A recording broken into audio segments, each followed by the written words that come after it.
नमस्कार बच्चों, मैं संगीता भालेराव मैडम कक्षा 7वीं बी और सी के बच्चों को गणित पढ़ाती हूँ।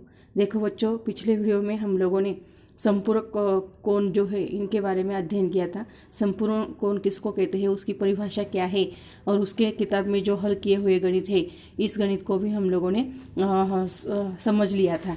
अभी आज हम लोग देखने वाले हैं प्रश्न संग्रह 17। संपूरक कोण जो है उसकी जोड़ियों में ये प्रश्न संग्रह 17 जो है वो हम हल करने वाले हैं। उसमें पहला प्रश्न है, नीचे दिए गए कोणों के संपूरक कोणों के माप लिखो। देखो, मैंने आपको पिछले वीडियो में भी बताया था कि यहाँ पर किताब में जो दिए गए गणित है तो उनके जैसा भी आप हल कर सकते हैं। उसी तरह एक सूत्र का उपयोग करके भी हम लोग हल कर सकते हैं। जो आपको आसान लगेगा उस विधि से आप लोग ये गणित हल कर सकते हैं। तो देखो, पहला प्रश्न है, नीचे दिए गए कोणों के संपूरक कोणों के माप लिखो। तो देखो, उसमें पहला जो गणित है 15 अंश, तो ये मैंने आपको हल करके दिखाया है। यहाँ पर मैंने सूत्र का उपयोग किया है, मतलब किताब में जो विधि दी है वो विधि और ये सूत्र की विधि, दोनों में से जो आपको आसान लगेगी उस विधि का उपयोग करके गणित हल कर सकते हैं। प्रश्न संग्रह 17 में पहला गणित है, पहले प्रश्न का पहला गणित 15 अंश। देखो, संपूरक कोण, यहाँ पर सूत्र लिखा है मैंने, संपूरक कोणों का माप बराबर 180 अंश ऋण दिए गए कोण का माप बराबर 180 अंश, क्योंकि संपूरक कोणों का माप होता है 180 अंश। तो 180 अंश ऋण दिए गए कोण का माप है 15 अंश, तो 15 अंश को घटाना है तो उत्तर आएगा 165 अंश। दूसरा एक 7वां गणित है, उसमें है ए अंश। फिर से सूत्र का उपयोग करके मैंने हल किया है। संपूरक कोणों का माप बराबर 180 अंश ऋण दिए गए कोण का माप। तो यहाँ पर 180 अंश ऋण दिए गए कोण का माप बराबर 180 अंश ऋण दिए गया कोण है ए अंश, इसलिए 180 अंश ऋण ए अंश बराबर 180 ऋण ए अंश। उसके बाद इस तरह से ये जो प्रश्न पहला जो है उसके जो गणित है वो आप लोग इस तरह से हल कर सकते हैं। एक तो किताब की विधि का उपयोग करो या फिर जो मैंने सूत्र के द्वारा बताई है उस विधि का उपयोग कर सकते हैं। प्रश्न दूसरा है, इसमें जो अभी बचे हुए गणित है वो आपको खुद होमवर्क में कापी में हल करना है। दूसरा प्रश्न है, नीचे कुछ कोणों के माप दिए गए हैं, उनमें से संपूरक कोण तथा कोटिपूरक कोण की जोड़ियां लिखो।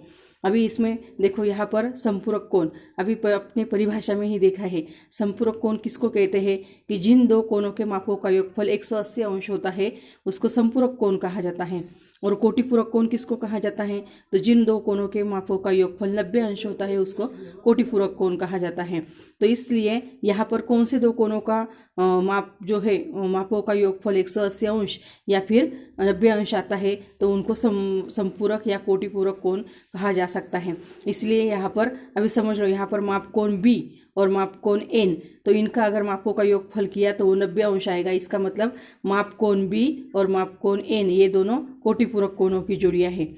उसी तरह माप कोण ए, इसका माप है 90 अंश और माप कोण ई का माप है 0 अंश, यानी माप कोण वाई और माप कोण ई, इन दोनों का योगफल किया तो वो भी 90 अंश आएगा, यानी माप कोण वाई और माप कोण ई ये दोनों भी कोटिपूरक कोण हैं। उसके बाद माप कोण डी और माप कोण एफ। देखो, माप कोण डी का माप है 75 अंश और माप कोण एफ का माप है 15 अंश, दोनों का योग किया तो 90 अंश आएगा, यानी माप कोण डी और माप कोण एफ ये दोनों कोटिपूरक कोणों की जोड़ी हो गई। तो इस तरह से ये कोटिपूरक कोणों की जोड़ी हो गई और जो बची हुई जोड़ियाँ रहेगी वो सब संपूरक कोणों की जोड़ियाँ रहेगी। तो इसीलिए आप लोगों को देखो, जैसे कि माप कोण ए बराबर 30 एन बराबर 30 अंश और माप कोण जे बराबर 150 अंश, यानी 150 और 30 हो गए 180, तो ये दोनों संपूरक कोणों की जोड़ियां हो गई।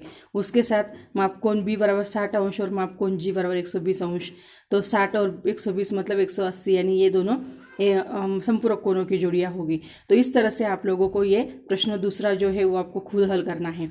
प्रश्न तीसरा है, त्रिभुज XYZ में माप कोण y बराबर 90 अंश, तो कोण x तथा कोण z में किस प्रकार का संबंध होगा बताओ।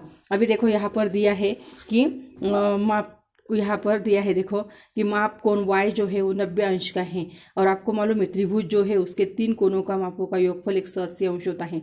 पिछले साल आपने 6वीं में पढ़ा है ये सब। इसका मतलब ये y अगर 90 अंश का होगा, इसका मतलब इन दोनों का माप जो है वो भी कितना हो सकता है 90, क्योंकि 90 और 90 180 अंश हो सकता है। इसीलिए देखो, माप कोण y बराबर 90 अंश, फिर से मैंने सूत्र का उपयोग किया है, संपूरक कोणों का माप बराबर 180 अंश ऋण दिए गए कोण का माप बराबर 180 अंश ऋण दिए गए कोण यानी y का माप है 90 अंश, तो उत्तर आएगा 90 अंश। यहाँ पर तो यहाँ पर इसका मतलब है, देखो यहाँ पर इसका मतलब है कि माप कोण x जोड़ माप कोण y बराबर 90 अंश, यानी दोनों का मिलकर जो रहेगा वो 90 अंश रहेगा मापों का योगफल। इसलिए माप कोण x और माप कोण y ये दोनों कौन सी जोड़ियाँ हैं? कोटिपूरक कोणों की जोड़ियाँ हैं। तो इस तरह से उनमें संबंध होगा। तो इस तरह से देखो बच्चों, इस वीडियो में मैंने आपको प्रश्न पहला, दूसरा और तीसरा समझा दिया है। अभी उसके अगले वीडियो में मैं आपको तीनों प्रश्न, बाकी के प्रश्न जो है वो हल करके दिखाने वाली हूँ। तो आप तब तक आप लोगों को प्रश्न पहला और दूसरे में जो बाकी के उदाहरण हैं वो आप लोगों को हल करने हैं। और उसी तरह वीडियो में मैंने जो आपको गणित हल करके दिखाए हैं वो आपके देख कर हल करना है। धन्यवाद।